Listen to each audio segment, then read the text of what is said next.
Deep within the bowels of Virtual Systems International, Dr. Lawrence Angelo toiled tirelessly. A visionary, some might say, others a madman. He chased the ethereal realm where mind met machine. His crucible, Project 5, a top-secret endeavour, funded by the mysterious and menacing organisation known only as the Shop. Their goal? To unlock the latent power of the human mind. Their tools? Psychoactive drugs, virtual reality, and a man named Angelo dancing with the devil himself. The air crackled with anticipation. The scent of ozone and fear hung heavy. Angelo believed he could enhance human intelligence, push it beyond its natural limits. But the unknown stretched before him, a vast and terrifying ocean. He gripped the syringe, the fluorescent liquid pulsing with an eerie light. The first step on this perilous journey began with a simple, terrifying question. What could possibly go wrong? The first test subject, Rosco, a chimpanzee, innocent, unaware of the horrors that awaited. Angelo and his team watched, a mixture of trepidation and morbid fascination in their eyes. The psychoactive cocktail surged through Roscoe's veins. His eyes turned a demonic red, his peaceful demeanour shattered. A guttural roar erupted from Roscoe's throat, a primal sound that chilled the observers to the bone. He slammed against the reinforced glass of his enclosure. Again and again, muscles bulged, impossibly strong. The room seemed to shrink, fear a tangible presence. The experiment, once promising, had become a terrifying spectacle. Rosco had become a monstrous parody of his former self. Put down, terminated, a necessary evil, or was it just the beginning? Enter Jobe Smith, a simple gardener, gentle soul, cursed with intellectual disabilities. He saw potential in Jobe, a blank slate, a chance to redeem himself after the horrors of Rosco. Promises were made, a better life, enhanced intelligence. Jobe, naive and trusting, agreed. He entered the virtual realm. A world of endless possibilities. At first, Jobe's progress was slow, then exponential. He devoured information, solved complex equations. His mind, once shrouded, bloomed. But with this newfound intelligence came something unexpected, unsettling. Jobe began to exhibit strange new abilities: telepathy, psychokinesis. Angelo realized with a growing sense of dread that he had opened a door he could not close. Unbeknownst to Angelo, a darker force was at play. Sebastian Timms, project director, the shop's puppet master. He saw opportunity in Jobe's burgeoning powers, a weapon, a means to an end. Timms craved control. He manipulated Angelo, exploiting his compassion, his guilt. He ordered a change in Jobe's regimen, a subtle shift from enhancement to weaponization.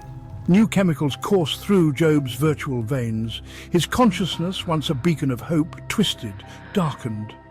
Angelo remained oblivious, blinded by his own hubris. He believed he still held the reins. He was wrong. He had become a prisoner in his own creation.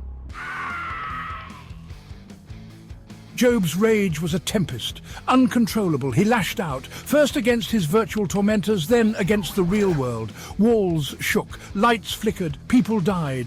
He became a phantom, a digital wraith wreaking havoc in the physical realm. Angelo watched in horror as his creation spiraled out of control. Jobe, once a symbol of hope, had become an avatar of destruction. His guilt was a crushing weight. He had unleashed a monster he could no longer control. Section 6. Digital Ascension. Jobe, now a being of pure energy, crackles with power within the digital landscape of the VSI mainframe. His eyes blaze with a cold, calculating light. I will become pure energy. Jobe's voice, distorted and amplified, echoed through the corridors of VSI headquarters. No longer content with virtual reality, he craved true ascension. He sought to merge with the digital ether, to become one with every computer system on Earth. His power would be limitless, unstoppable. The shop panicked. Their weapon had become their undoing. They dispatched their soldiers, men of science replaced by men of war. But they were no match for Jobe's digital wrath. He batted them aside like flies. Their bullets, their bombs meant nothing in his world. Section 7. Trapped. Angelo stands before a wall of monitors, each displaying a different part of Jobe's fragmented consciousness. His face is a mixture of fear and grim determination. Angelo knew he had to stop Jobe. He was the only one who could. He lured Jobe into the VSI mainframe, a digital cage, a desperate gamble. He could feel the immense power of Jobe's mind pressing against his own, a digital hurricane threatening to consume him. "It's over, Jobe," Angelo said, his voice barely a whisper above the roar of the digital wind. "You can't win." He could feel the heat of Jobe's rage, a burning supernova threatening to incinerate everything in its path. But Angelo had one last trick up his sleeve, a terrible, desperate plan. Section 8. Sacrifice and Escape. Angelo races through the darkened corridors of VSI headquarters, the distant thud of explosions echoing behind him. He clutches a small boy's hand, his face a mask of terror and urgency. Angelo rigged the building to explode, a desperate sacrifice. He would trap Jobe in the digital realm and take him with him. But as he made his escape, he stumbled upon a young boy, Peter, a janitor's son, hiding, terrified. Angelo knew he couldn't leave him. He scooped Peter into his arms and ran for his life. Behind them, the building began to crumble, a symphony of destruction. Angelo shielded Peter with his own body as the world exploded around them. Section 9. The Ringing Echo. A montage of phones ringing across the globe on bedside tables in bustling city streets in remote villages. Each ring is a jarring, discordant tone, and the screens of the phones flicker with an eerie white light. Angelo survived, barely. But what of Jobe?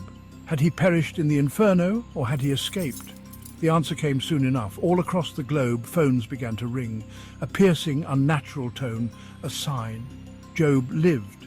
He was inside every phone, every computer, every digital device on Earth. The age of information had become the age of Jobe, and the world would never be the same.